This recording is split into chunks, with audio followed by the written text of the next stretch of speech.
بر مزارم بگذری آهسته باش، می رسد روزی تو هم دانسته باش. من نمی گویم مرا تعظیم کن، یک دعای خیر بگو تسلیم کن.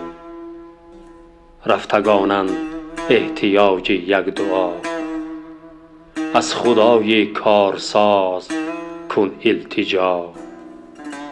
چون که من هم چون تو بودم در کلام، این زمان در زیر خاکم والسلام. زندگان را پیغام از ما رسان، بندگی را با خدا کنند تمام. ما نکردیم بندگی شرمنده ایم، زیر این خاک زار و حیران مانده ایم.